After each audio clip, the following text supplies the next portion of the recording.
বরং আমরা লক্ষ্য করছি গণ অভ্যুত্থানের পরে আজকে দেশ এক অনিশ্চয়তার মধ্যে। কতটুকু সরকার রাষ্ট্র সংস্কার করতে পেরেছে, কতটুকু গণহত্যার বিচারের অগ্রগতি হয়েছে, নির্বাচন নিয়ে সরকারের ভাবনা কি, এখনো পর্যন্ত পুরো জাতি ধোঁয়াশার মধ্যে রয়েছে। এখানে জাতীয় নেতৃবৃন্দ আছে, পরশুদিন অনেকে সংলাপ করেছে, গতকাল সংলাপ করেছে। এই সংলাপের আসলে অর্জন কতটুকু? এর আগেও আমরা সংলাপ করেছি, কোনো একটি সংলাপ ফলপ্রসূ হয়নি। আমাদেরকে ডাকে, চা নাস্তা সিঙ্গারা খাওয়ায়, এরপরে উপদেষ্টা পরিষদের কোনো সিদ্ধান্ত আমরা জানতে পারি না। এরই নাম সংলাপ হতে পারে না। নেতৃবৃন্দকে ডাকবেন, সাবেক মন্ত্রী, বড় বড় জাতীয় নেতা, তাদেরকে ডেকে নিয়ে আলোচনার পরে যদি এই সরকার কোনো সিদ্ধান্ত না দিতে পারে, তাহলে কিভাবে একটি রাষ্ট্র তারা পরিচালনা করবে?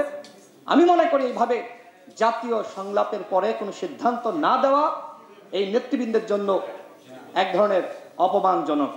আমি সরকারকে বলতে চাই, তাদেরকে ডেকে নিয়ে যদি পরবর্তীতে কোনো সিদ্ধান্ত আপনারা না দিতে পারেন, এরকম লোক দেখানো, চা নাস্তা খাওয়ানোর সংলাপের কোনো প্রয়োজন নেই। আমি কথা দীর্ঘায়িত করব না, সর্বশেষ বলবো, প্রত্যেকটা রাজনৈতিক দল, আমি বক্তব্যগুলো শুনেছি, তারা বলেছে যে তারা গণহত্যার বিচারের রোডম্যাপ চাই, রাষ্ট্র সংস্কারের রোডম্যাপ চাই, নির্বাচনের রোডম্যাপ চাই। এই তিনটা রোডম্যাপ যদি সরকার দ্রুত সময়ের মধ্যে জাতির সামনে না তুলে ধরে, তাহলে দেশ জুড়ে তোলপাড় ওয়ালটন ফ্রিজ কিনে আপনিও হয়ে যেতে পারেন মিলেনিয়ার। আমরা অনুমান করতে পারি সরকারের মধ্যে ঘাপলা রয়েছে। সরকার দেশকে একটি অনিশ্চিত গন্তব্যের দিকে নিয়ে যেতে চায়। সংস্কার করতে এত সময় লাগে না। আমরাও রাজপথ থেকে রাজনীতি করে উঠে এসেছি। সংস্কারের নামে আজকে ফেনা তোলা হচ্ছে। যারা এই কথাগুলো বলছে তাদেরকে আমরা চিনি না?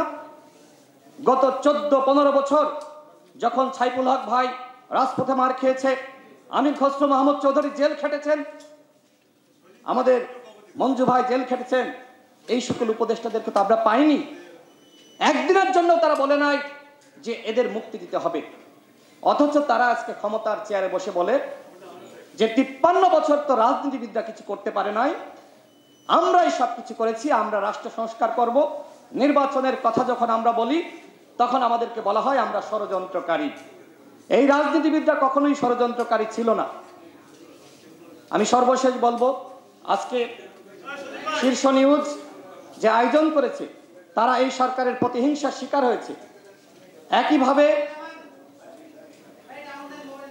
একইভাবে তারা আওয়ামী লীগের সময়েও কিন্তু আওয়ামী লীগের সরকারের প্রতিহিংসার শিকার হয়েছে। তার মানে প্রতিহিংসার শিকার হওয়া কিন্তু আমাদের বন্ধ হয়নি। আমরা সংগ্রাম করেছি। এখন আমরা কথা বলার স্বাধীনতা চাই, গণমাধ্যমের স্বাধীনতা চাই।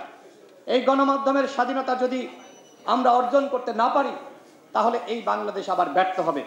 সর্বশেষ বলবো, সাংবাদিকরা আমাদের জাতির বিবেক, সাংবাদিকদেরকে কেউ হুমকি দিবেন না, সংবাদ প্রকাশের ক্ষেত্রে কেউ হুমকি দিবেন না। আমরা দেখেছি সমন্বয়কদের নামে যখন চাঁদাবাজি সংবাদ প্রকাশিত হয়েছে, মুহূর্তের মধ্যে কিন্তু ডিলিটও হয়ে গেছে। আমি শীর্ষ নিউজকে বলবো, আপনারা সঠিকভাবে সত্য ন্যায়ের পথে থাকুন, সঠিক সাংবাদিকতা করুন। ইনশাল্লাহ এই জাতীয় নেতৃবৃন্দর সামনে যাদেরকে দেখছেন, আপনারা তাদেরকে পাশে পাবেন। পাশে থাকার জন্যই আজকে এই অনুষ্ঠানে আমরা এসেছি। আপনাদের জন্য শুভকামনা।